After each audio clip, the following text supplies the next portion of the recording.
أما بعد فأعوذ بالله من الشيطان الرجيم لن ينال الله لحومها ولا دماؤها ولكن يناله التقوى منكم كذلك سخرها لكم لتكبروا الله على ما هداكم وبشر المحسنين. وقال سيدنا رسول الله صلى الله عليه وسلم من كان ذبح قبل الصلاة فليعد أو كما قال صلى الله تعالى عليه وسلم آمنت بالله صدق الله مولانا العلي العظيم وصدق رسوله النبي الكريم ونحن على ذلك لمن الشاهدين والشاكرين والحمد لله رب العالمين. اللهم صل على محمد وعلى آل محمد كما صليت على إبراهيم وعلى آل إبراهيم إنك حميد مجيد. اللهم بارك على محمد وعلى آل محمد كما باركت على إبراهيم وعلى آل إبراهيم إنك حميد مجيد.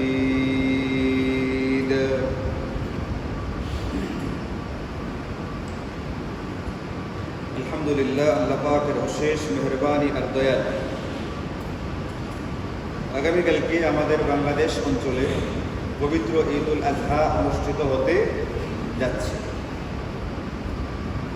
আমরা ইতিমধ্যে শুনেছি যে নবীজি সাল্লাল্লাহু আলাইহি ওয়াসাল্লাম হাদিসে পাকের মধ্যে ইরশাদ করেন,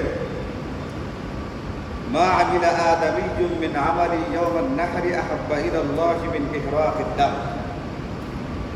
ঈদ উল আজহার দিনে আল্লাহ পাকের কাছে সবচেয়ে উত্তম যে ইবাদতটা বান্দা করে থাকে, পবিত্র ঈদ উল আজহার দিনে বান্দা যতগুলো ইবাদত বন্দেগী আমল করে, এর মধ্যে সবচেয়ে উত্তম আল্লাহ পাকের কাছে সবচাইতে প্রিয় যে আমল সেটা হচ্ছে কুরবানি করা। এই কুরবানি সংক্রান্ত আলোচনা আমরা গত কয়েক সপ্তাহ ধরেই শুনছি। বিভিন্ন বিষয় নিয়ে আলোচনা হচ্ছে। যখন যতটুকু প্রয়োজন ছিল আমাদের সময় অনুযায়ী ততটুকু বলার চেষ্টা করা হয়েছে। এখন আল্লাহ পাকের তৌফিক হলে ইনশাআল্লাহ আগামীকালকে আমরা পবিত্র ঈদ উল আজহা উদযাপন করতে যাচ্ছি। যারা কুরবানি করার নিয়ত করেছি, ইচ্ছা করেছি, তারা ইনশাআল্লাহ কুরবানি করতে যাচ্ছে। তো আগামীকালকের এই যে সবচেয়ে প্রিয়, সবচেয়ে আল্লাহ পাকের পছন্দের যে আমলটা আমরা কুরবানি করতে যাচ্ছি, এই কুরবানি সংক্রান্ত কয়েকটা বিষয় যেগুলো আমাদের আগামীকালকে প্রয়োজন হবে, এমন কতগুলো কথা আমাদের সময়ের ভিতরে আল্লাহ পাকের তৌফিক হলে বলার চেষ্টা করা হবে। এর ভিতরে এক নম্বর যে কথাটা হচ্ছে সেটা হচ্ছে আমাদেরকে আগামীকালকে কুরবানির পশু যে জবাই করা হবে, জবাই সংক্রান্ত কিছু মাসালা জরুরি যেগুলো আমাদের দরকার, এমন মৌলিক মোটা কয়েকটা মাসালা আপনাদেরকে বলে দেওয়া হচ্ছে। এক নম্বর হচ্ছে কুরবানির পশুটা কখন থেকে জবাই করা শুরু করা যাবে। এই ব্যাপারে শরীয়তে সুনির্দিষ্ট মাসআলা হচ্ছে, যে সমস্ত এলাকাতে জুমা এবং ঈদের নামাজ অনুষ্ঠিত হয়, অথবা যে সমস্ত এলাকা বা অঞ্চলের লোকদের উপরে জুমার নামাজ এবং ঈদের নামাজ ওয়াজিব হয়ে থাকে, ওই সমস্ত অঞ্চলের লোকদের জন্য কুরবানির পশু জবাই করতে হবে ঈদ উল আজহার নামাজের পরে। যেমন আপনারা বলুন, আমাদের যে এই অঞ্চলটা আমরা যেখানে আছি, এখানকার মানুষদের উপরে জুমার নামাজ ওয়াজিব হয়, ফরজ হয় কি হয় না? হয়। যেহেতু কাজী আমাদের পশু জবাই করার সময় শুরু হবে কখন থেকে? আগামীকালকে 10 জিলহজ ঈদের নামাজ আদায় করার পর থেকে ইনশাআল্লাহ। যদি কোনো ব্যক্তি যেখানে পশু জবাই করার কথা ঈদের নামাজের পরে, সেখানে যদি কোনো ব্যক্তি ঈদের নামাজের আগে পশু জবাই করে ফেলে, তাহলে তার কুরবানিটা বৈধ হবে না, এটা তার কুরবানি বলে গণ্য হবে না। নবীজি সাল্লাল্লাহু আলাইহি ওয়াসাল্লাম হাদিসে পাকের মধ্যে ইরশাদ করেন, মান যাবাহা ক্বাবলা আস-সালাতি ফাকাদ যাবাহা লিনাফসিহি, যদি কোনো ব্যক্তি নামাজের পূর্বে পশু জবাই করে ফেলে, এটা তার নিজের গোশতের জন্য জবাই করা পশু বলে গণ্য হবে, এটা কুরবানি আদায় হয়েছে, এটা গণ্য হবে না। মান যাবাহা বা'দা আস-সালাতি, আর যে ব্যক্তি ঈদের নামাজ আদায় করার পরে পশু জবাই করবে, ফাকাদ তাম্মা নুসুকুহু, তার কুরবানি পরিপূর্ণ হলো, এবং ওয়া আসাবা সুন্নাতাল মুসলিমিন, এই ব্যক্তি মুসলমানদের সাধারণ যে রীতিনীতি কুরবানির সুন্নাহ যেটা আইন, ওই সম্মত কাজ সে করল। এই জন্য 1 নম্বর কথা হচ্ছে আমাদের পশু জবাই করতে হবে যে অঞ্চলে থাকি, ওই অঞ্চলের অন্তত ঈদের নামাজ কোনো একটা জায়গাতে অনুষ্ঠিত হওয়ার পরে, এর পরে থেকে ইনশাল্লাহ আমাদের পশু জবাই করার সময় শুরু হবে। পশু জবাই করা যায় 3 দিন পর্যন্ত, 10, 11, 12 জিলহজ। 10 তারিখ ঈদের নামাজের পর থেকে শুরু হবে, 12 তারিখ সূর্যাস্ত পর্যন্ত কুরবানির পশু জবাই করা বৈধ থাকে। তবে উত্তম হচ্ছে, আফজাল হচ্ছে 10 তারিখে কুরবানির পশু জবাই করে ফেলা, বিনা কারণে বিনা উজরে এটাকে 11, 12 তারিখে না নেওয়া, যেটা উত্তম, যেদিন উত্তম সেদিনই কুরবানিটা করে ফেলা।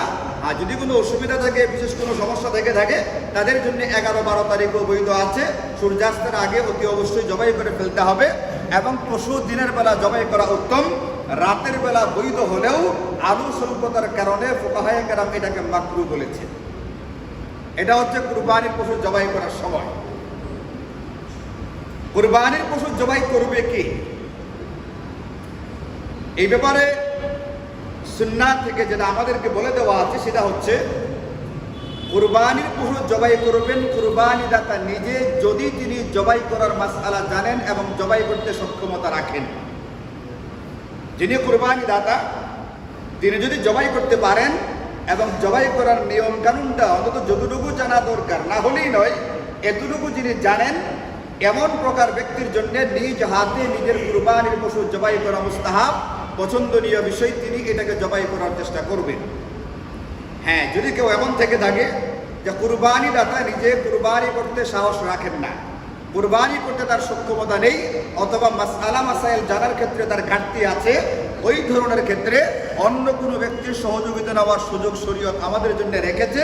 এই ক্ষেত্রে ইমাম সাহেব বা কোনো হুজুর লাগবে, এটা কোনো জরুরি না। যিনি জবাই করার মাসআলা জানেন এবং যিনি জবাই করতে সক্ষম, এমন যে কোনো ব্যক্তির সহযোগিতা নেওয়া যাবে। এই ক্ষেত্রে কুরবানি দাতা জবাই করতে না পারলেও জবাইয়ের স্থানে উপস্থিত থাকবেন, কুরবানি করার ব্যাপারটাকে দেখবেন, তিনি দেখার চেষ্টা করবেন, এটাও একটা মুস্তাহাব আমল। এখন একবারে আরেকজনের উপরে ছেড়ে দিয়া কুরবানি দাতা নিজে জবাইও করলো না, জবাইয়ের জায়গাতে অবস্থিত থাকলো না, এটা এক প্রকারের উদাসীনতা, গাফিলতি প্রদর্শন করা হয়, উপেক্ষা প্রদর্শন করা হয়, এটা করা যাবে না। যথেষ্ট পরিমাণে গুরুত্ব নিজের পক্ষ থেকে দেওয়া হচ্ছে। হাদিসের ভিতরে বলেন, স্বতঃস্ফূর্ত চিত্তে, স্বতঃস্ফূর্ত ভাবে, আনন্দ চিত্তে, সানন্দে তোমরা কুরবানির পশুগুলোকে জবাই করো। এখন জবাই করে আরেক লোকে, আমি আমার ঘরের ভিতরে বসে আছি, এটাতে আনন্দ চিত্ত এতটা প্রকাশ পায় না। এই জন্য কুরবানি স্থলে অবস্থিত থাকবে, তাদেরকে পারলে সহযোগিতা করবে, ধরার চেষ্টা করবে, বলে দেওয়ার চেষ্টা করবে, অন্তত উপস্থিত থেকে অন্যদেরকে উৎসাহ দেওয়ার চেষ্টা করবে। এটা হচ্ছে শরীয়তের মাসআলা। যিনি পশুটা জবাই করবেন, জবাই করার আগে শরীয়ত বলছে, এটা নবীজি সাল্লাল্লাহু আলাইহি ওয়াসাল্লাম বলেন, এটা ওয়ালিয়ুহিদ্দা আহাদুকুম শাফরাতাহু, জবাই করার আগে কিছু প্রস্তুতি আছে, এই প্রস্তুতিগুলো সারতে হবে। 1 নম্বর, জবাই করতে গেলে জবাই কোন জিনিসটাকে বলে এটা জানতে হয়, জবাই কোন স্থানটাতে করতে হয়। কণ্ঠনালী এবং হলকের মাঝখানে জবাইটা করবে। এখানে মোটামোটা বা মৌলিকভাবে 4টা রোগ আছে। একটাকে বলে খাদ্যনালী, একটাকে বলে শ্বাসনালী, আর 2টা শাহরত বা রক্তনালী আছে, 2টা মোটামোটা আমাদের এখানে। তো পশুর গলায় এই যে 4টা রোগ, একটা খাদ্যনালী, একটা শ্বাসনালী আর 2টা রক্তনালী, এই 4টা রোগ কাটতে হবে জবাই করতে গিয়া। এর মধ্যে কমপক্ষে 3টা কাটতেই হবে। যদি কমপক্ষে 3টা না কাটে, তাহলে তার পশুটা কুরবানি তো দূরের কথা, পশুটার গোশত খাওয়া পর্যন্ত হালাল থাকবে না। এই জন্য কুরবানি যে করতে সক্ষমতা রাখে, জবাই করার নিয়ম কেমন যে জানে, আগেই বলেছি এই ধরনের সক্ষম ব্যক্তির দ্বারা পশুটাকে জবাই করাতে হবে।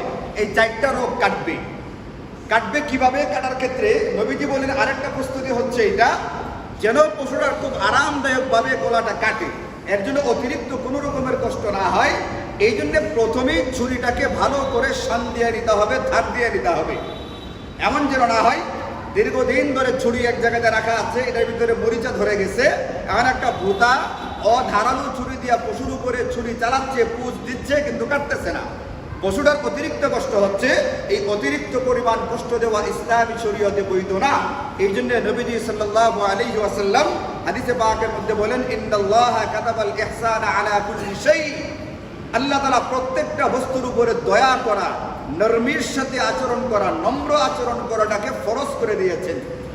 এই কারণে যদি কোনো ব্যক্তি এমন কোন অপরাধ করে যে অপরাধের কারণে কোর্ট থেকে, আদালত থেকে তাকে দণ্ডের ঘোষণা করা হয়, তাহলে মৃত্যুদণ্ডে দণ্ডিত ব্যক্তিটার মৃত্যুদণ্ড কার্যকর করতে গিয়ে যদি তাকে তরবারি দিয়ে যদি তাকে কতল করা হয়, হত্যা করা হয়, তার মৃত্যুদণ্ড কার্যকর করা হয়, সেই ক্ষেত্রেও নবীজি বলেন ফাইদা কাতালতুম ফাআহসিনুল কিতলা, মৃত্যুদণ্ড কার্যকর করবে যাতে করে মৃত্যুদণ্ডপ্রাপ্ত আসামিটার অতিরিক্ত কোনো রকমের কষ্ট না হয়। অথচ সে এত বড় আসামি, এত দাগী অপরাধী যে কোর্ট থেকে তাকে মৃত্যুদণ্ডের আদেশ দেওয়া হয়েছে, তাকেও যেন খুব আরামের সাথে মৃত্যুদণ্ড কার্যকর করা হয়, ইসলাম আমাদেরকে সেই নির্দেশনা দিয়েছে। এমনকি ওইদা যাবাহতুম ফাআহসিনুজ যাবাহা, আর যখন কোনো পশু জবাই করবা খুব আরামের সাথে জবাই করার চেষ্টা করো, যাতে করে পশুর অতিরিক্ত কোনো কষ্ট না হয়।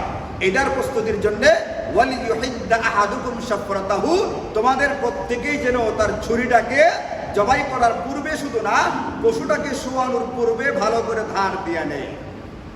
আর পশু শোয়া পরে যদি ধার দেওয়া হয়, পশুটাকে যে শোয়ানো হইল, কয়েকজনের দায়িত্ব ধরে রাখলো, এতে করে পশুটার তো কষ্ট হচ্ছে এবং তার সামনে ছুরিটাকে ধার দেওয়া হচ্ছে, এটা গ্রহণযোগ্য বা পছন্দনীয় পদ্ধতি নয়।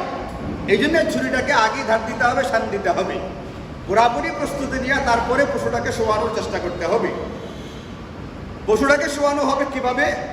পশুর মাথা থাকবে দক্ষিণ দিকে মাথা দিয়ে শোয়ানোর পরে পশুটার চেহারা, পশুটার সিনা এবং পাগুলোকে পশ্চিম দিকে দিয়ে দিতে হবে। পশুর মাথা থাকবে দক্ষিণ দিকে এবং তার পা, সিনা এইগুলো থাকবে পশ্চিম দিকে। দেওয়ার পরে এমনভাবে জবাইকারী জবাই করবে এতে করে পশুর মুখটাও কেবলামুখী হয়ে যায়, জবাইকারীর চেহারাও কেবলামুখী হবে। এইভাবে শোয়ালে পশুটাকে অটোমেটিক্যালি পশুর চেহারা কোন দিকে হবে? ক্যাবলার দিকে ঘুরবে, আর জবাইকারীর চেহারা কোন দিকে থাকবে? ওদিকে থাকবে। এতে সুবিধা হয়। সকল দিক থেকে বিবেচনা করি ইসলামী শরিয়া আমাদেরকে এই পদ্ধতিটা দিয়েছে। শোয়াবার ক্ষেত্রে যথাসম্ভব কষ্ট কম করে যাদেরকে শোয়ানো যায়। কয়েকদিন আগে একজনে প্রশ্ন করছে, হুজুর যে পশুটাকে শোয়াই থেকে গত বছর এমন হয়েছে একটা বড় ধরনের ক্ষতি হয়ে গেছে গা পশুটা। প্রথমে শোয়াই থেকে চেষ্টা করে পারছে না, উঠে গেছে গা, তখন একটা কিছু হয়েছে, পা ভাঙছে, এই পা এই জাতীয় কিছু একটা হয়ে গেছে গা, বড় রকমের অ্যাক্সিডেন্ট। যে অ্যাক্সিডেন্টের কারণে, যে দুষ্ট হওয়ার কারণে পশু দ্বারা কুরবানি করা বৈধ হয় না। যদি জবাই করতে গিয়ে পশুটা এরকম কোনো দুষ্ট হয়, তাহলে সেই পশু দ্বারা কুরবানি করা যাবে কি না, মাসালা ভিন্ন জিনিস। এটা আমি আপনাদেরকে এখন বলতেছি না। আমি আপনাদেরকে যেটা বলতে চাইছি সেটা হলো এটা, এর মানে হচ্ছে পশুটাকে শোয়াই দিকে এমন দুর্ঘটনা ঘটে যে একটা পশু এমন দুষ্ট হয়, এমন ত্রুটিযুক্ত হয় যে এখন কুরবানি করা যাবে কি যাবে না এটাও মনের ভিতরে প্রশ্ন বাঁধে। তাহলে আপনি এমনভাবে পশু শোয়ান কেন? যদি অ্যাক্সিডেন্ট হয়ে থাকে ভিন্ন কথা, কিন্তু এই ক্ষেত্রে যদি গাফিলতি থাকে তাহলে কিন্তু আমাদের জন্য এটা উচিত না। এই জন্য যারা পারদর্শী, যারা সক্ষম, যারা এক্সপার্ট, তাদেরকে দিয়ে পশুটাকে শোয়ানোর চেষ্টা করতে হবে এবং আরামদায়কভাবে তার জবাই করার ইন্তজাম করতে হবে। এইভাবে পশুটাকে শোয়ানোর পরে যার যতটুকু ধরতে হয়, বাঁধতে হয়, বেঁধে ধরে এরপরে বাঁধার পরে জবাইকারী ব্যক্তি জবাই করবেন, হয় কুরবানি দাতা নিজে অথবা যার সহযোগিতা নেওয়া হচ্ছে তিনি জবাই করবেন। জবাই করার আগে একটা দোয়া আছে, দোয়াটা পড়বে। পূর্ণ দোয়াটা হচ্ছে এরকম, ইন্নী ওয়াজ্জাহতু ওয়াজহিয়া লিল্লাযী ফাতারাস সামাওয়াতি ওয়াল আরদা হানিফাও ওয়া মা আনা মিনাল মুশরিকিন ইন্না সলাতি ওয়া নুসুকি ওয়া মাহইয়ায়া ওয়া মামাতি লিল্লাহি রাব্বিল আলামিন লা শারীকা লাহু ওয়া বিযালিকা উমিরতু ওয়া আনা মিনাল মুসলিমিন আল্লাহুম্মা মিনকা ওয়া লাকা বিসমিল্লাহি আল্লাহু আকবার। এটা হচ্ছে পরিপূর্ণ দোয়াটা। এখন যদি কোনো ব্যক্তি পরিপূর্ণ দোয়াটা পড়তে পারে ভালো, এবং পরিপূর্ণ দোয়াটা বছরে একবার পড়ার সুযোগ আসে। ঈদুল আজহার 3 দিন যে কয়জন যে কয়টা পশু জবাই করে তারাই তো এটা পড়ে। অন্তত 1-2 বার জীবনে যে দোয়াটা পড়ার সুযোগ আসে সেই দোয়াটা আমাদের জানা থাকা উচিত, বা 1-2 বার হলেও পড়া উচিত। জীবনে একবারও পড়লাম না, এই আমলটা আমার আমল নামায় উঠলই না। ইসলামী শরীয়তের পক্ষ থেকে একটা আমল দেওয়া হলো, আমলটার নাম ফিকহি পরিভাষায় মুস্তাহাব বা সুন্নত। এই কারণে এটার প্রতি আমি উদাসীনতা গাফিলতি দেখাইয়া এমনটা করলাম যে দোয়াটাকে ভালো করে মুখস্থই করলাম না, জিন্দেগিতে শিখলাম হই না। এর মানে আমার ডান দিকের ফেরেশতা সারা জীবনে আমার 60, 70, 80 বছরের জিন্দেগিতে একবার আমার আমল নামায় এই সুন্নতের উপরে আমল করেছি, এই আমলটার সওয়াব লিখতেই পারলো না। এটা খুব একটা পছন্দের বা খুব একটা ভালো বিষয় না। এই জন্য যারা পারি, এটা এখনো সময় আছে, ইচ্ছা করলে আমরা মুখস্থ করতে পারি। এই ক্ষেত্রে বিস্ময়কর ব্যাপার হলো, আমি যে দোয়াটা পড়লাম, দোয়াটার প্রথম অংশটা আমাদের অনেক সাধারণ মুসলমান ভাইদের জায়নামাজের দোয়া হিসাবে অলরেডি মুখস্থ করায় আছে। এটা হলো কুরবানির পশু জবাই করার দোয়া, আমরা মুখস্থ করে রাখতে জায়নামাজের দোয়া হিসাবে, কিন্তু মুখস্থ করছি তো। জায়নামাজের হলো মুখস্থ করা হয়ে গেছে না, মুখস্থ করা হয়ে গেছে, মুখস্থ আছে, জায়গাটা খালি পরিবর্তন করতে হবে। জায়নামাজ থেকে সরাইয়া পশু জবাই করার স্থানে নিয়ে গেলেই হবে। এরপরে আরো 2টা ছোট্ট আয়াত আছে, এইগুলো পড়বেন। এরপরে আল্লাহুম্মা মিনকা ওয়া লাকা, এতটুকু যদি পারা যায় তাহলে পড়ার চেষ্টা করতে হবে। যদি কেউ না পারে, যেটা পড়তেই হবে, না পড়লেই নয়, সেটা হচ্ছে বিসমিল্লাহি আল্লাহু আকবার। এটা পারবে না এমন কোনো মানুষ দুনিয়াতে নাই। এই মুহূর্তে বললে সে এই মুহূর্তে বলতে পারবে। এগুলো উচ্চারণ করাকে ইসলামী শরীয়তের পক্ষ থেকেই সহজ করে দেওয়া হয়েছে।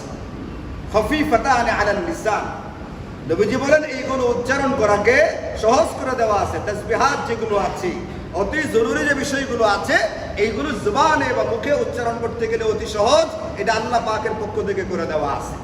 এই জন্য জবাইকারী ব্যক্তি অতি অবশ্যই বিসমিল্লাহি আল্লাহু আকবার এতটুকু অবশ্যই বলবেন। এরপরে ইনশাআল্লাহ ছুরি চালাবেন।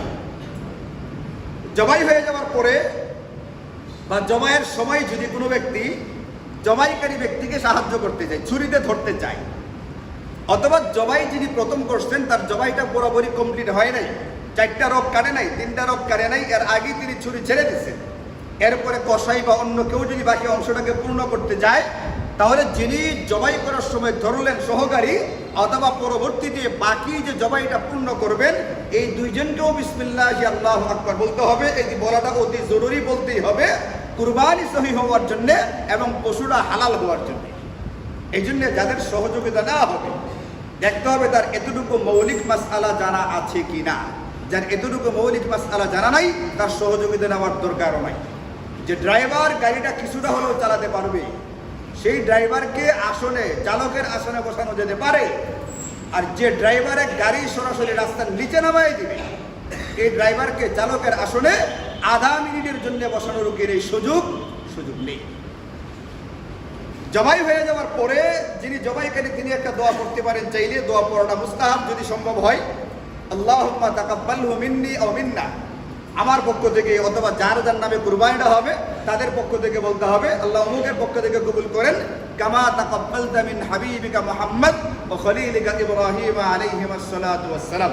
এই দোয়াটাও জবাই করার পরে পড়ার কথা। যারা পারি ইনশাআল্লাহ পড়ার চেষ্টা করব, আর যাদের মুখস্থ নেই মুখস্থ করার চেষ্টা করি। যদিও এটা পড়া জরুরি বা ওয়াজিব না, কিন্তু মুস্তাহাব বা সুন্নত, এইগুলো খালি মুস্তাহাব সুন্নত নামের কারণে, ফিকহি পরিভাষার কারণে বাদ দেওয়ার জিনিসও না, এইগুলো গ্রহণ করার জিনিস, এইগুলো আমল করার জিনিস। পশু জবাই করার পরে বা পশু জবাই করার আগে একটা মাসালা আগেও বলেছি, আপনাদেরকে শুধু মনে করিয়ে দিই। যার যার নামে পশুটা জবাই হচ্ছে তাদের নাম আর তাদের পিতার নাম উচ্চারণ করা মুখে জরুরি না। তাদের নামটা কাগজ দেখে দেখে পড়াও জরুরি না। জরুরি না এটা না, মানে এটার কোনো প্রয়োজনই নেই। যার নামে কুরবানি হচ্ছে তার মনে মনে জানা থাকলেই হবে এখানে আমার নামে কুরবানিটা হচ্ছে বা অমুকের নামে আমি কুরবানিটা দিচ্ছি। এমনকি যে জবাই করতেছেন যিনি, তিনিও যদি না জানেন তারও অসুবিধা নেই। কুরবানি যিনি দাতা, তার মনে মনে জানা থাকলেই হবে এই পশু কার কার নামে জবাই হচ্ছে। নাম পড়তেও হবে না, উচ্চারণও করতে হবে না। জবাইকারী ব্যক্তি ভিন্ন হলে তার জানারও দরকার নাই কার কার নামে পশু কুরবানি হচ্ছে। কুরবানি দাতার নিজের মনে মনে থাকলে বাস আদায় হয়ে গেছে। এখন যদি পশুটাকে শোয়ায় রেখে সেই নামের তালিকা পড়তে থাকা হয়, তাহলে পশুটাকে অতিরিক্ত কষ্ট দেওয়া হয় এমন একটা কারণে, যে কারণটা একেবারেই অপ্রয়োজনীয়। প্রয়োজনীয় তো দূরের কথা, একটা অপ্রয়োজনীয় কাজে পশুটাকে অতিরিক্ত কষ্ট দেওয়া হয়, এটা কখনোই কোনোভাবেই করার সুযোগ আমাদের জন্য নেই। এটা আমরা না করার চেষ্টা করি। পশু জবাই হয়ে যাওয়ার পরে নিস্তেজ বা ঠান্ডা হওয়ার আগে পশুর চামড়া ছিলানো, পশুর পায়ে কাটা দেওয়ার চেষ্টা করা, পশুর গলাতে আঘাত করার চেষ্টা করা, এইগুলো একটাও শরীয়তে বৈধ না। জবাই হয়ে যাওয়ার পরে 4টা রোগ যেগুলোর কথা বললাম, এই 4টা রোগ কাটার পরে স্বাভাবিকভাবে যতটুকু সময় লাগে পশুরা নিস্তেজ হতে, এতটুকু সময় আপনাকে ধৈর্য ধারণ করতে হবে। এত ব্যতিব্যস্ত বা অস্থির হয়ে গেলে চলবে না। স্বাভাবিকতা এটা আমাদের ইসলামী শরীয়তের মেজাজ। এই জন্য স্বাভাবিকতার উপরে কাজ করতে হবে, সবগুলোকে স্বাভাবিকভাবে মেনে নেওয়ার চেষ্টা করতে হবে। অস্বাভাবিক যে কোনো কিছুই অসুবিধা। এই জন্য স্বাভাবিকভাবে পশুটার দম যেতে যতটুকু লাগে এতটুকু সবর বা ধৈর্য আমাদের থাকতে হবে। আল্লাহ তাআলা আমাদেরকে তৌফিক দান করুন। কুরবানির যে আয়াতগুলো আছে, এখানে আছে হযরত ইসমাঈল তার আব্বাকে বলছিলেন। আচ্ছা, আপনারা বলেন হযরত ইসমাঈল আলাইহিস সালামের আব্বার নাম কি? তিনি যখন বললেন আমি স্বপ্ন দেখেছি তোমাকে জবাই করতে, কুরবানি করতে, তুমি কি বলো? তিনি বলছিলেন যে ইয়া আবাতি, হে আমার প্রিয় বাবা, আপনি কুরবানি করুন, ইনশাআল্লাহু মিনাস সাবিরিন, আপনি আমাকে ধৈর্যশীল পাবেন। উনি যদি চুরির নিচে ধৈর্য ধারণ করতে পারেন, তার গলা কাটা হবে, যেখানে তার গলা কাটা হইতেছে সেইখানে যদি তিনি ধৈর্য ধারণ করতে পারেন, তাহলে আমি জবাই আমারটা কাটা হচ্ছে, আমি আরেকটা কাটতেছি, এইখানে আমার ধৈর্য ধারণ করার অবস্থা কি নেই? থাকা উচিত না? থাকা উচিত। এই জন্য নিস্তেজ হওয়ার আগে, ঠান্ডা হয়ে যাওয়ার আগে কোনো রকমের কাটাকাটি, কোনো রকমের তাড়াহুড়া এইগুলো করার চেষ্টা করবেন না। এইগুলো কুরবানির দাতার স্বভাব না, এইগুলো কোনো কসাইয়ের স্বভাব হতে পারে। এই আচরণটা কার? কসাইয়ের, কারণ সে কসাই। আপনি তো কসাই না, আপনি কুরবানি দাতা, বড় একটা ওয়াজিব আমল পালন করতে যাচ্ছেন। আপনি ঈদের দিনের সবচেয়ে উত্তম যে আমলটা আল্লাহ পাকের কাছে সবচেয়ে প্রিয় যে আমলটা, ওই আমলটা করতে যাচ্ছেন। আপনি এখানে কসাইয়ের বেশ ধারণ করে কেন আসবেন? আপনি আসবেন কুরবানি দাতার বেশ ধারণ করে, আপনি আসবেন হযরত ইসমাঈলের বেশ ধারণ করে, আপনি আসবেন হযরত ইব্রাহিমের রূপ ধারণ করে। আপনি চলে আসেন কসাইয়ের রূপ ধারণ করে, আবার গেঞ্জির ভিতরে সিল মেরে রাখছে আমি একদিনের কসাই। তো নিজে তো নিজেকে সিল মেরে দিয়েছেন আপনি কসাই, তা আপনি তো গলার ভিতরে পুষ দিবেন, প্যান্টের ভিতরে পুষ দিবেনই, আপনি নিজে নিজের কসাই বানায় লেগেছে। গরু কাটলে বা ছাগল কাটলেই কসাই হয় না। কুরবানি দাতাও গরু কাটতে পারে, কুরবানি দাতাও পশু কাটতে পারে। কাটা মানেই কসাই না। কসাই একটা ভিন্ন জিনিস, কসাইয়ের পেশা একটা ভিন্ন জিনিস, আর গরু কাটা, গরু বানানো এটা একটা ভিন্ন জিনিস। শুধুমাত্র গরু কাটার কারণেই যদি কোনো ব্যক্তি কসাই হয়ে যেত, তাহলে তো জিনিসটা ভিন্ন রকম হতো। ব্যাপারটা এরকম না। এই জন্য একটু সবরের সঙ্গে ধৈর্যের সাথে আমাদের কাজ করতে হবে ইনশাল্লাহ। আল্লাহ পাক আমাদেরকে তৌফিক দান করুন। এইভাবে ইনশাল্লাহ পশুর জবাইয়ের কাজটাকে সম্পন্ন করার চেষ্টা করবেন। কুরবানি যদি একাধিক ব্যক্তির নামে হয়ে থাকে, সেখানে যদি আপনাদের সুযোগ থেকে থাকে, তাহলে নবীজি সাল্লাল্লাহু আলাইহি ওয়াসাল্লামের নামে বা নবীজির পক্ষ থেকে একটা কুরবানি দেওয়া চাই। কেন? যেহেতু এই আমলটা ঈদুল আজহার দিনে সবচাইতে প্রিয় আমল আল্লাহ পাকের কাছে, এই জন্য কুরবানি ওয়াজিব হওয়ার পরে ফাসাল্লি লিরাব্বিকা ওয়ানহার, এই আয়াত নাযিল হওয়ার পরে নবীজি যে বছর জীবিত ছিলেন প্রতি বছরেই তিনি কুরবানি দিয়েছেন। ইন্তেকালের আগে, ওফাতের আগে নবীজি হযরতে আলী রাদিয়াল্লাহু আনহুকে ওসিয়ত করে রেখে গিয়েছিলেন, আলী তুমি আমার পক্ষ থেকে কুরবানি করো। নবীজির ওফাতের পরে হযরত আলী যে বছর জীবিত ছিলেন তত বছরেই নবীজির পক্ষ থেকে কুরবানি করেছিলেন। এই জন্য অনেক সময় এমন হয়, আমাদের যারা কুরবানি করে থাকি, অনেক সময় ওয়াজিব হয়ে গেছে এরকম ব্যক্তি বেশি থাকে, তাদের জন্য সম্ভব হয় না। কিন্তু অনেকের বেলায় এমনও হয় যে তাদের একটা অতিরিক্ত নাম এমনি আছে, নামের ভিতরে নাম আছে খালি, কিন্তু ব্যক্তি খুঁজে পাইতেছে না কার নামে করা হবে। এরকমটা তো হয়, অথবা ইচ্ছাকৃতভাবে। এটা যদি সম্ভব হয়, সম্ভব বলতে এটা মূলত একজন ব্যক্তির জন্য সৌভাগ্যের বিষয়। কারণ নবীজি ১৫০০ বছর পূর্বে কুরবানি করেছেন। কুরবানি করার পরে দোয়া করেছেন, হে আল্লাহ, এই কুরবানি আমার পক্ষ থেকে এবং আমার উম্মতের পক্ষ থেকে তুমি কবুল করো। এর মানে আমার নামে, আপনার নামে নবীজি কুরবানি করে গেছে। আমি আপনি করি বা না করি, আপনার নামে নবীজি কি করেছেন? আরে আমি আপনি নবীজির উম্মত কিনা? আমি আপনি উম্মত হলে কিয়ামত পর্যন্ত যারা নবীজির উম্মত তাদের পক্ষ থেকে নবীজি কুরবানি করে গেছেন। এই জন্য আমাদের জন্য একটা বিরাট সৌভাগ্যের বিষয় যে নবীজি আমার নামে কুরবানি করেছেন। এখন এই সৌভাগ্যটা আমার নেওয়া উচিত, আমিও যেন নবীজির পক্ষ থেকে কি করি? কুরবানি করি। এই জন্য যাদের সুযোগ আছে, একাধিক নাম আছে, ইচ্ছা করলে দেওয়া যায়, তাদের কাছে আমার আহ্বান থাকবে, অনুরোধ থাকবে, এটা নবীজির পক্ষ থেকে ইনশাল্লাহ একটা কুরবানি করবেন। আল্লাহ তাআলা তৌফিক দান করুন। এটা হচ্ছে জবাইয়ের মৌলিক কতগুলো মাসআলা। 2 নাম্বার যেটা বলবো সেটা হচ্ছে গোশতের মাসআলা। তো গোশত সম্পর্কে যেটা আপনারা জানেন, ঈদের দিনের সুন্নতের ভিতরে একটা সুন্নত হচ্ছে এটা, কুরবানি দাতা ঈদের দিন তার কুরবানির পশুর গোশত দ্বারা খাবার শুরু করবে। এটা ঈদের দিনের একটা গুরুত্বপূর্ণ সুন্নত। তাহলে বলেন, কুরবানি দাতা তার কুরবানির পশুর গোশত খাওয়াটা তার জন্য হালাল না হালাল না? শুধু কি হালাল না উত্তম? উত্তম। এই জন্য কুরবানির যে গোশতটা, এটা মূলত আল্লাহ পাকের পক্ষ থেকে কুরবানি দাতার জন্য সবটাকেই গিফট করে দেওয়া হয়েছে।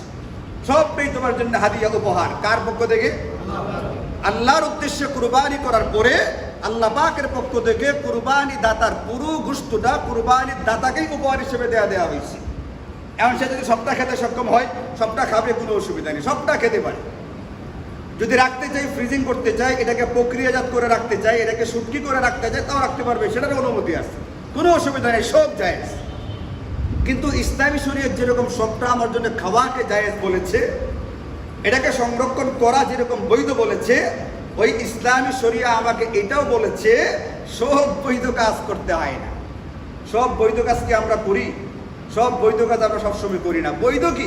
ফরজ ওয়াজিবই ঠিকঠাক মতো করি না। অনেক ফরজ আমাদের দ্বারা আদায় হয় না, অনেক ওয়াজিব আমরা আদায় করি না, আমাদের ভুল হয়, অথবা ইচ্ছাকৃতভাবে ছেড়ে দিই, জেনে শুনে ছেড়ে দিই, এরকম ভুরি ভুরি নজির আছে। তাহলে একটা বৈধর উপরে আমি একেবারে জোরদারভাবে বসে থাকবার কোনো কারণ নেই যে হুজুর বলছেন কুরবানির গোশত সবটা খাওয়া বৈধ, এই জন্য আমি এটার উপরে একবারে কুট মেরে বসে গেলাম। ওই আমি তো ফরজের উপরে কুট মারি নাই, আমি তো ওয়াজিবটাকে এত গুরুত্ব দিয়ে আমল করি নাই, কাজে বৈধ হলেই এটার উপরে গুরুত্ব দিয়ে বসে থাকা লাগবে, এটা জরুরি না। বরং এই ক্ষেত্রে ইসলামী শরিয়া বলছে, কুরবানি দাতা তোমার যদি খুব বেশি প্রয়োজন না থাকে, যদি তোমার দ্বারা সম্ভবপর হয়, তাহলে তোমার গোশতটাকে 3 ভাগে ভাগ করো। ফাকুলু মিনহা ওয়া আত'ইমুল কানি'a ওয়াল মু'তার। তবে যে বলেন যে কুলু ওয়াদাখিলু ওয়া তাসাদ্দাকু, কুরবানির গোশতটাকে 3টা ভাগে ভাগ করো। আল্লাহ বলছেন কোরআনে, ফাকুলু মিনহা, ও কুরবানি দাতা তুমি নিজে তোমার কুরবানির পশু থেকে খাও, খেতে পারো, কোনো অসুবিধা নাই, তোমার জন্য খাওয়া বৈধ, সবটাই তোমার জন্য উপহার। এই জন্য ঈদের দিন এবং ঈদের পরে 3 দিন রোজা রাখা হারাম। আল্লাহর পক্ষ থেকে দাওয়াত, এই দিন রোজা রাখা দরকারই নেই। খাও, তোমাদের ফুর্তি মতো যতটুকু স্বাস্থ্যে গোলায় খাও, বাকি রয়ে শুয়ে। খাওয়ার পরে যদি আবার হাসপাতালে ভর্তি হইতে হয়, খাওয়ার পরে যদি আপনি ফার্মেসিওয়ালাদেরকে গ্যাসের বড়ির জন্য যদি বিরক্ত করেন গিয়া, এরাও তো কুরবানি করবে। কারণ ডাইকা দোকানে আনতে আমার কি লাগবে? গ্যাসের বড়ি লাগবে, অ্যান্টাসিড লাগবে, আমার মেট্রিল ট্যাবলেট লাগবে, তাহলে তো তারও তো কুরবানির ব্যাপার স্যাপার আছে, তাই না? আপনি রয়ে আসিয়া স্বাস্থ্য যতটুকু কোলে আপনি খেতে পারেন, কোনো অসুবিধা নেই। এরপরে আল্লাহ বলছেন যে ওয়া আত'ইমুল কানি'a ওয়াল মু'তার। তোমার সমাজে আরো 2 রকমের মানুষ আছে, এর ভিতরে এক প্রকারের মানুষ হলো যারা তোমার কাছে তার অভাবটাকে প্রকাশ করে যে আমার একটু গোশতর দরকার। এটা মুখেও হতে পারে, ভাবভঙ্গিতে হতে পারে, আশেপাশে ঘোরাঘুরির দ্বারা হতে পারে। যারা প্রকাশ করে তার একটু গোশত দরকার, তাকে তুমি গোশত দাও। আবার কিছু লোক এরকম আছে, ফাকুলু মিনহা ওয়া আত'ইমুল কানি'a। কানি'a মানে যে নাকি কানাত করে, তার যেটা আছে ঘরের ভিতরে, শীতলের ভর্তা, শুটকি, এটার উপরে সে খাদ্য করতেছে, সে ভাবে, ভঙ্গিতে, কথায় কোনোভাবেই তার অভাবটাকে প্রকাশ করে না। তুমি এই মানুষগুলোকে খুঁজে বের করে করে তাদের ঘরে তোমার কুরবানির গোশতটুকু পৌঁছে দাও। তাহলে কুরবানির গোশতটা রেখে দেওয়া যেরকম বৈধ, আবার কুরবানির গোশতটাকে 3 ভাগে ভাগ করে এটা ঘরে ঘরে পৌঁছে দেওয়া, এটাও ইসলামী শরীয়তের নির্দেশনা। আমাদের কি একটার উপরে আমল করা উচিত না সবটার উপরেই আমল করা উচিত? তাহলে নিজের জন্য 1 ভাগ রেখে দেওয়া হবে, আরেক ভাগ ধনী হোক, কিন্তু আমার পাড়া প্রতিবেশী, আমার বন্ধু বান্ধব, আমার আত্মীয় স্বজন ধনী হলেও তাদের ঘরে ঘরে একটু হলে গোশত পৌঁছানো হোক, একটা সামাজিকতা রক্ষা করা হোক, ইসলামের বিধানটার উপরে আমল হোক। এতে করে পারস্পরিক আপনার যে সৌহার্দ্য, মহাব্বত, যে সম্পর্ক যে তৈরি হয়, এটা তৈরি হওয়া দরকার। আরেকটা ভাগ হচ্ছে যারা নাকি ওয়াল মু'তার, আমরা জানি যে সে একজন দরিদ্র, সে একজন অসহায়, তার দ্বারা কুরবানি করা সম্ভবপর হয় না, তাদের ঘরেও আমার কুরবানির গোশতটা পৌঁছে যায়। এইভাবে 3 ভাগে ভাগ করে গোশতটাকে বন্টন করা হচ্ছে মুস্তাহাব। যদি পারি এটার উপরে পুরাপুরি আমল করবার চেষ্টা করি। আমাদের দেশে আমরা আসলে করি না, নতুন নতুন কিছু প্রথা পদ্ধতি নিজেরা তৈরি করি। এর ভিতরে তৈরি করা একটা পদ্ধতির নাম হচ্ছে সামাজিক গোশত বন্টনের পদ্ধতি। সব কুরবানিদের কাছ থেকে একটা অংশ এক প্রকার লোক নিয়ে আনে, নিয়ে বাধ্যতামূলকভাবে সবার কাছ থেকে নিয়ে পরে তারা এটা সমাজের প্রত্যেকটা ঘরে বন্টন করে। এখানে 1 নম্বর অসুবিধা হলো কুরবানিতে তার কাছ থেকে সামাজিকভাবে একটা চাপ সৃষ্টি করে একবার গোশত নিয়ে নেওয়া হয়েছে, এই নেওয়াটাই বৈধ না।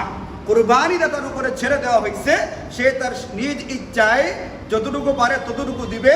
এর অতিরিক্ত সামাজিক একটা নিয়ম বানায়া সমাজপতিদের পক্ষ থেকে একটা ওয়াজিব তৈরি করে তার কাছ থেকে গোশত নেবে, এই গোশত নেওয়ার অধিকার নেই। 2 নম্বর হলো গোশতটা নেওয়ার পরে এই গোশতটা আবার সব একসাথে করা হয়েছে। ধরেন যে আপনারা এই মহল্লায় 100 মানুষ থাকেন, আমি সমাজপতি একটা আইন বানাইছি, সবাই 2 কেজি করে গোশত আমাদের এখানে জমা দিবেন। এটা পরবর্তীতে প্রত্যেকটা ঘরে ঘরে পৌঁছে দেওয়া হয়। এখন যারা কুরবানির গোশতটা হাদিয়া দিচ্ছে, আমি তাদের কাছ থেকে আনছি, যখন প্রত্যেকটা ঘরে পৌঁছানো হবে তা হাদিয়া দাদার ঘরেও তো সেই গোশত পৌঁছে গেছে। যদি 250 গ্রাম করেও দিই, এরপরেও তার ঘরেও গোশত গেছে না, তো যিনি গোশত দিছেন হাদিয়া, আবার সেটা তার ঘরে পৌঁছে দেওয়া হয়েছে। নবীজি সাল্লাল্লাহু আলাইহি ওয়াসাল্লাম হাদিসে পাকের মধ্যে বলেন, হাদিয়া দেওয়ার পরে সেটাকে আবার ফেরত নেওয়া এটা ওই কুকুরের মতো যে কুকুর বমি করে সেই বমিটাকে আবার খেয়ে ফেলছে। বলেন এটাকে আমাদের কেউ করবে? এটা আর কুকুরের বমি বাদ দেন, আমরা কেউ বমি করে বমিটাকে খাওয়ার চেষ্টা করব? যে গোশতটা আমি দেওয়া দিচ্ছি সেই গোশত আবার সামাজিক বন্টনের নামে আমার ঘরে ঘুরে চলে আসতেছে, এটা হয় না। এই জন্য এই জাতীয় পদ্ধতি আপনি আবিষ্কার করতে পারি না, সমাজপতিদের এই অধিকার দেওয়াই হয় নাই। তুমি যদি সমাজপতি হয়ে থাকো, নিজেকে পতি মনে করে থাকো, নিজের পক্ষ থেকে নিজের বাপের টাকা দিয়া 4-5টা গরু জবাই করে তারপরে কি করো? গোশত দিয়ে না। এইভাবে ইনশাল্লাহ আমরা গোশতটাকে বিতরণ করার চেষ্টা করব। নিজের প্রয়োজন মতো খাওয়ার চেষ্টা করা হবে, রাখার চেষ্টা করা হবে, কোনো অসুবিধা নেই। এরপরে এটা 3 ভাগ করে যতটুকু পারা যায় অন্যদের ঘরে পৌঁছে দেওয়ার চেষ্টা করতে হবে। এক কুরবানির গোশতের জন্য আরেক কুরবানি না ঠেকে।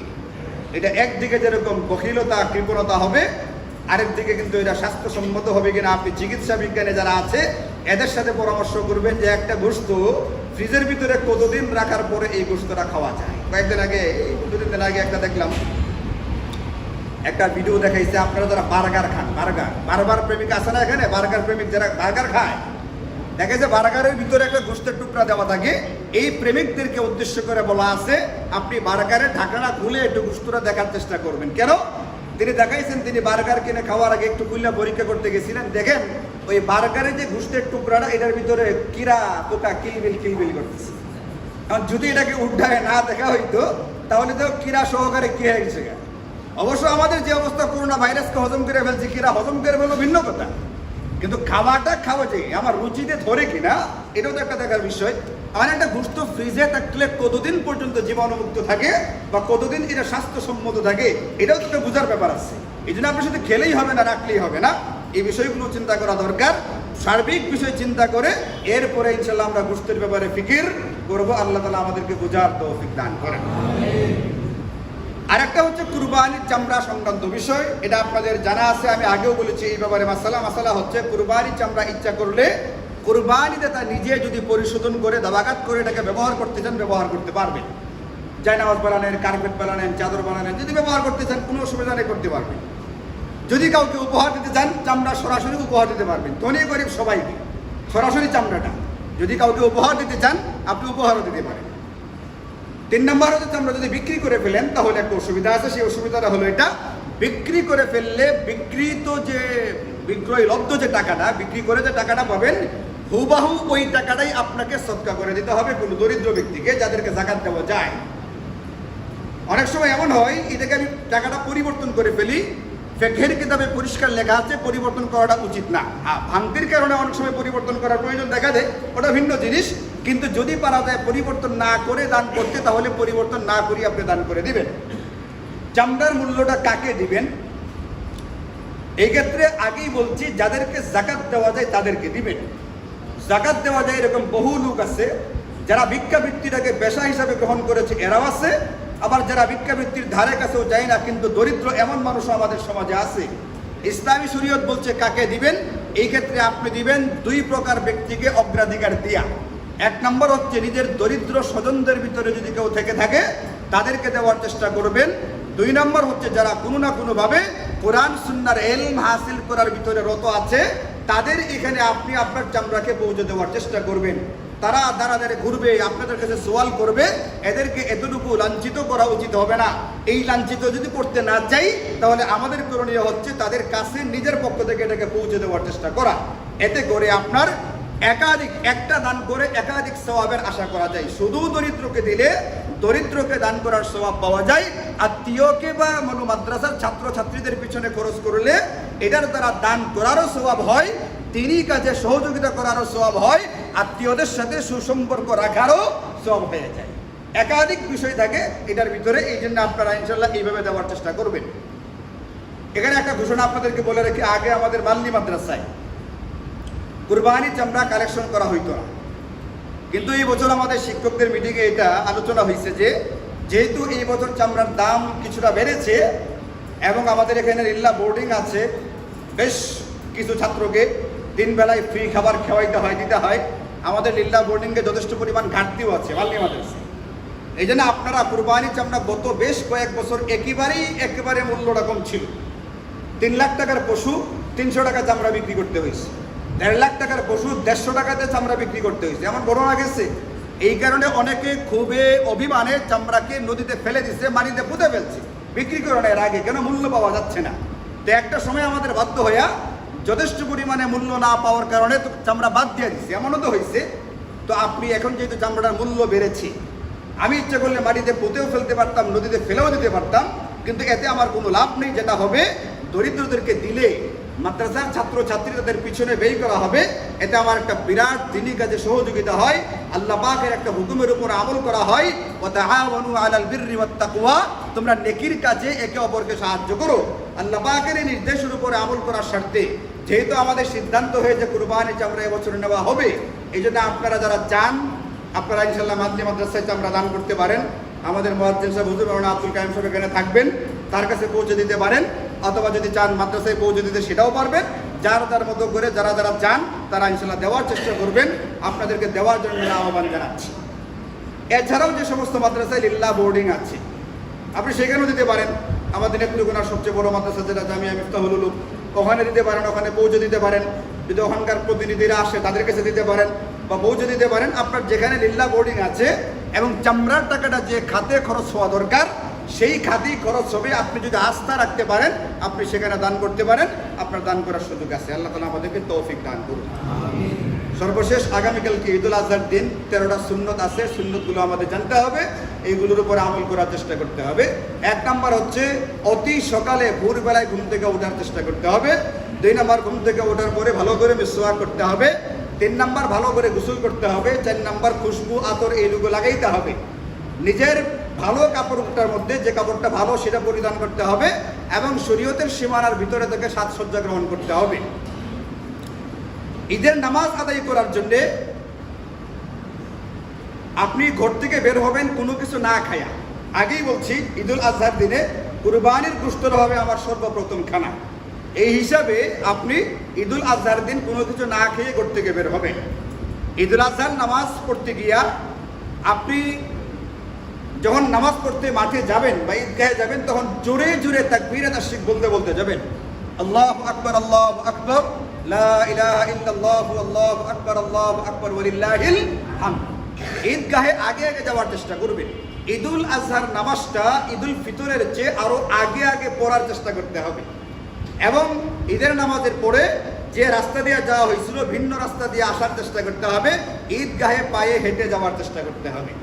এইগুলো হচ্ছে আমার ঈদের দিনের সুন্নত। এইগুলোর উপরে যথাসম্ভব আমল করার চেষ্টা করি। আল্লাহ তাআলা আমাদের সকলকে তৌফিক দান করুন।